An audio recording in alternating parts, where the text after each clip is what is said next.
Okay, let's go live.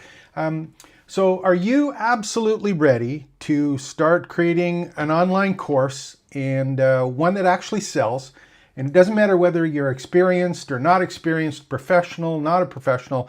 One of the things that happens when you're creating these online courses or trying to create those online courses, you need some extra help. And today what I'm going to do is I'm going to go through I think the tool that turns the tide or makes it drop dead easy now for people who are wanting to create content and online courses and online videos. This is going to show you a super way to do it in an easy fashion that keeps you organized. I'm talking about Google's new AI tool, NotebookLM, and we'll do a little interface of it so that you can kind of see how this is a little bit different than what you may have been using before in the past, and why it's so important that this is the tool that I think you should be creating online courses with. This is the one that makes online courses, video tutorials super easy, and it's the one that really makes sense when it comes to using all that information you've been collecting over the years as a course creator. So the first thing is, you're probably wondering, well, where does this fit in? I know I have an AI tool. You've told me about ChatGPT. You've told me about Claude projects. You've told me about Perplexity. What the heck is NotebookLM, and why should I even bother or care about it? Well, here's the big thing. When we're using, and I've talked about this in other courses, I'll make sure to put all the links below as well for you in the comments. So here's the big thing that's really important. ChatGPT and Claude, what they do is they have a huge database of information that they use, and when you make a prompt, it goes to that information and it does big predictions on what you're asking based on the question or the prompt you give it. So it works from tons and tons and tons of information. And what happens is, when you give it a prompt, it's not necessarily taking from your personal experience, your research, it's taking from everywhere to come up with the answer. And some of the things you can kind of fix it a little bit by uploading some documents to it, but they're pretty limited. It's one document here, one certain type there. And ChatGPT is current, I think, up until the start of 2004. Claude doesn't even go and do current stuff. It's actually far behind. It doesn't even allow you to check stuff that's, for example, a URL. And then you have those two, which are like searches on or creative responses to a whole bunch of information. Then you have Perplexity, which is a search engine that searches everything in real time, but then gives you a summary of it. Doesn't do creation of anything. It just does a summary of what's out there. So those are the ones I've been talking about. And the one that's really cool is this new one from Google, Notebook, because what it does is it allows you to upload up to 50 documents that you've collected over a period of time in all of your research, all of the stuff that you've done, and it allows you to use those as the big information hub and only do all of those prompts that you may have been using with ChatGPT and Claude. You can use the same prompts, but it's only going to pull from your documents.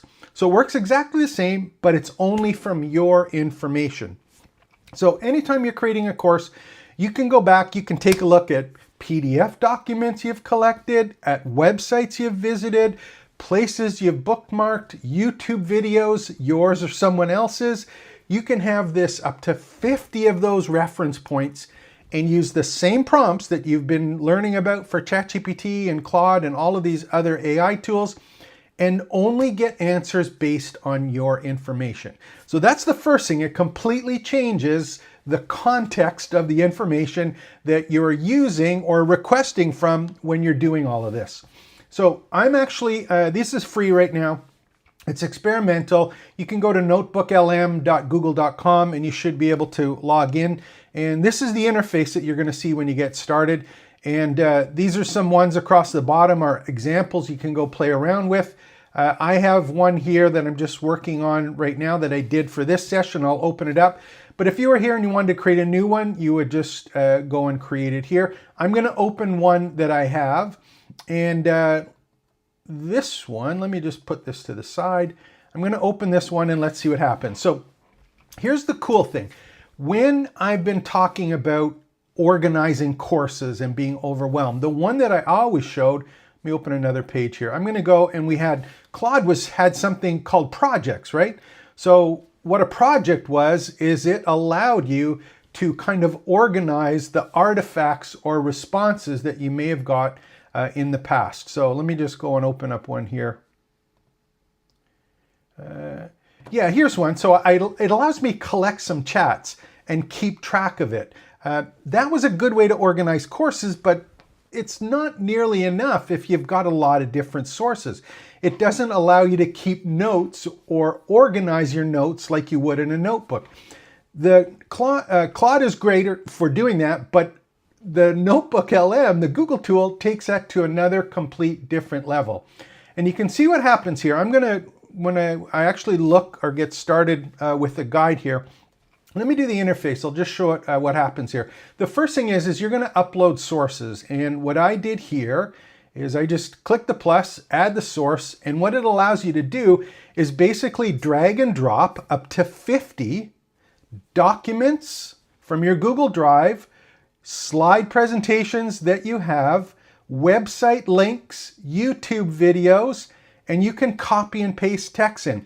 So all of this stuff, even audios, you can put it in, and it's now this big research pool that it's pulling from, and it's only going to pull or create responses, creative responses, based on the information that you upload. So you got to make sure that you go and you do a list, you do your research, you figure out what are my PDF documents that I want to add, or what else can I add, or do I have a YouTube video that's important? Or maybe I've created 15 or 20 different YouTube videos in the past and I want it to pull from those videos. Or maybe you go and you say, you know what? I bookmarked a whole bunch of competitors' projects or reference material or articles or papers or PDFs, or I have clippings of text that I've created. I want that all to be what my course is being pulled from. So at any time, if I want to just go and choose a file, what I could do is I could go and just pull up, for example, one of my files here. This is what I did earlier, and these are just some PDFs, and I pulled them in and I said, you know what, we better go and pull in some additional documents. So you'll just see what happens here. So I've just added 3 more documents. So what's going to happen is, the bottom left, you can see it's bringing in the documents, and now I've used, I think, 14 of the documents. So I can add up to 50. Do you have to? No, not at all. But here's the cool part right now. When I get to that point, when I have my documents, I can chat or ask prompts exactly the same way as I did before. So let's say, for example, I go and I want to make a prompt here, and I want to go, and I just did some other ones here. I'll just copy them so that you can see. Let's do one. Let's do one, for example, where I want to go. I'm just going to copy a prompt that I had before. I'm going to open it up, and we'll put it in this chat. I'm just going to do a Control V to paste it. And you notice it says right here, it's 14 different references or sources that it's pulling from. So in this particular one, make sure I can go and we'll get that there. I'm just going to go to the back and we'll clean it up a little bit. And again, you can use any prompt that you normally do. I'm just using one to get started as an example. So using my notes as a reference, suggest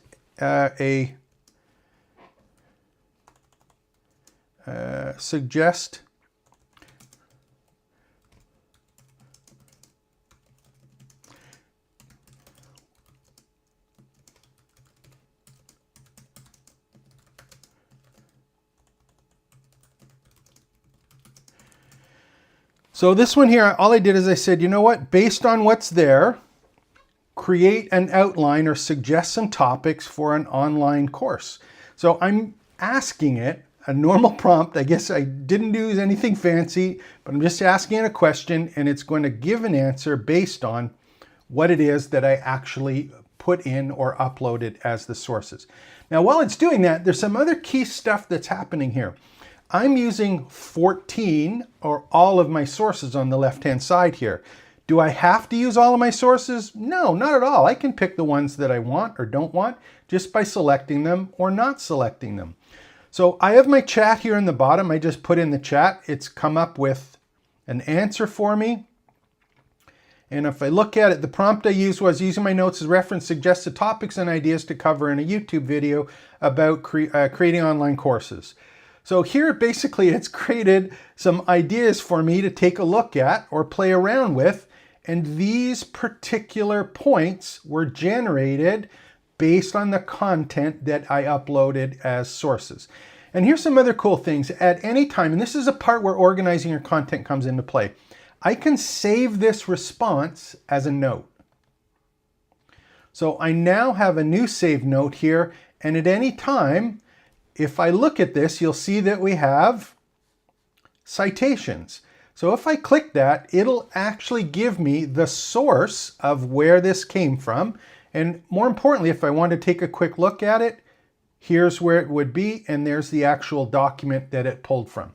So instead of having just a project that is saving or archiving the information, this allows you to go back and reference individual sources, use all of them for the creation of your content, and more importantly, keep track of them in a notebook. And this is a powerful feature for creating online courses because it allows you to have only your reference material, only your research used, but still have all the powers of ChatGPT and Claude. So a couple neat things here, and I'll just show you around. One of the things that I really like is it also gives you some suggestions of different prompts that you may use. So these are always available here. We can go back and view the chat at any time to see what the different responses and prompts that were used. At any time, we can save them as a note, which is another cool feature. And again, if we want to close the chat, we can do that. And at any time, if we want to go back to the actual notebook guide, all we need to do is click it. Now, here's the other cool part for courses is you are creating online courses, you're using these tools, and normally it's the same stuff. You want to do, let's say it's a YouTube video, for example. You want to make sure that you have a title, a video description. You want to create a video a script to follow. You want to make sure that you have some ideas on how the thumbnail is going to be. You want to have an intro, a close. All of those things can be done for you with the same prompts. The other thing that's interesting here is if you look at it for an online course or additional online material that's with it, here's the cool one. We can actually create FAQs. This is right within NotebookLM. Study guides, table of contents, briefing docs, and timelines. The one that's interesting for me as a course creator is the study guide, because what it does is if you're creating courses or you're giving people action items or quizzing people on that, creating a study guide gives questions, answers, and it also generates possible questions that a organizer or a prof would ask or the teacher would ask as well. So these are some quick things that are well, and it's also got a summary of it. Each of these individual pieces that we look at here, every time that it is put together, you can actually go and create a summary from it. You can remove the source, rename them if you want, and you can actually just create a summary based on this. This is a real powerful feature, that tool that allows you, for course creators and video creators, exact same stuff they've been doing, but this is a really cool way to do it. And I did one other video on this, and I'll just touch on this quickly. I'm going to do some other ones too, showing you specific examples in a couple other videos, but I want to show you this one thing that we go back to here. And if I go back, and we'll bring up the notebook guide again, one of the things, of course, is we do have an audio summary. I showed in the other video. If you haven't, I'll put the link before to make sure that you see it. But this actually creates podcasts for you, audio overviews or summaries of all of the content that you've been working on and all of the reference material that you've done. It does a deep dive summary of it and covers it with two voices, that a male and a female. It's only available in English right now, and it's not age or gender assignable, but this is a wild MP3 file that gets created for you that you can now use to supplement any of the content that you're creating as an online course creator or video creator. This one's really cool. Go and check it out. It's notebooklm.google.com. And this doesn't replace all of the other tools that I've been talking about, like ChatGPT and Claude and Perplexity. What this does is this opens the door to organizing everything. So one of the next videos, I'll show you how to use Perplexity to create sources for Notebook. And I'll also show you how to use Claude and ChatGPT to create prompts and reference materials to actually create the content right within Notebook. So my name is James. Like and subscribe to the channel. Hope you'd enjoy this stuff.